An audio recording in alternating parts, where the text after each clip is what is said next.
Picture this. Your ex texts at 6:12 a.m. "Can you pick up Jamie?" And you glance at your phone between pre-game rituals and one quick work email. An away game traffic jam stretches minutes into an hour. Pickup missed. Texts pile up. By dinner, one heated post from the stands has 3 people crying and a promise to take this to court. Welcome to Danni's Den. I'm Danni. Today we're untangling how fandom can fray relationships and parenting routines, what actually becomes legal trouble, and the simple fixes you can use before game day turns into a court date. Let's chat. Quick promise. You'll get legal realities you should not ignore, parenting fixes that actually work in real life, and a few small rituals to help repair things fast. None of this replaces a lawyer, but it will help you avoid a courtroom sprint. Why do jerseys make people so territorial? It's not the fabric, it's identity.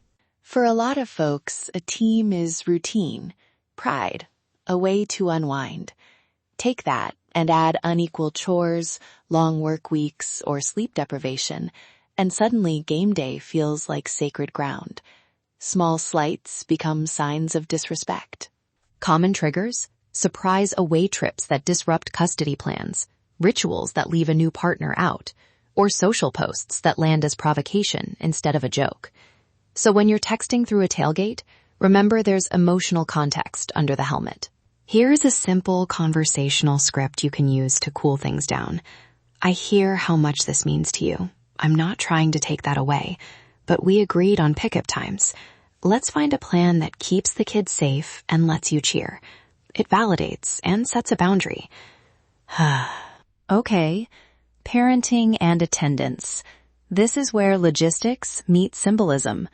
Deciding whether the kids go to a game is practical, and it's emotional too. Ask 3 quick questions before you say yes. Is the environment age appropriate? Who's supervising and getting them home? And if something goes sideways, what's the backup plan? Model the behavior you want to see. Be respectful in the stands if you want your kid to be respectful. Pack a stadium kit.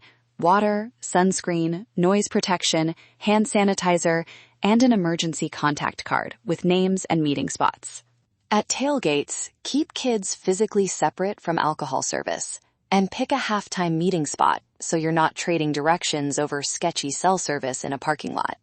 Okay, legal blunt truth now. Fandom can escalate into actual legal problems. Ejection is annoying. Arrest is serious. Assault, disorderly conduct, or an intoxicated incident at a tailgate can lead to criminal records. Those records, police reports, and even relevant social media posts can show up in family court. Courts look for patterns that affect a child's safety and stability. So what should you do if something happens? Document calmly. Save originals, not just screenshots when possible. Keep police reports and preserve video timestamps. Talk to a lawyer early if incidents repeat or if an arrest happens. A few legal realities to remember. Police reports and arrest records are straightforward evidence. Social posts can be admissible, and courts favor stability for kids. A single mistake can be fixed with clear changes, but a pattern is costly. Now, let's make the paperwork less painful. Small clauses in a parenting plan stop big fights. For travel, add a 7 to 14-day notice for non-routine away games that affect parenting time. Include a makeup time rule for missed pickups, a half-day swap, or next available prioritized weekend, and a safety clause. No overnight travel with the child if the caregiver is impaired or has a pending public safety incident. Pick deadlines that fit your life. Too rigid and people cheat the system. Too vague and you argue. Practicality beats perfection every time.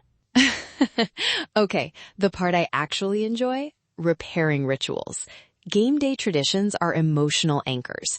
When they break, rebuild them so they include people instead of excluding them. Ideas that work. Create a shared playlist both partners add to. Try a split-screen ritual. FaceTime for the coin toss so the at-home parent and kids feel present. Or make post-game pizza a family-only tradition. If trust's dented, start tiny.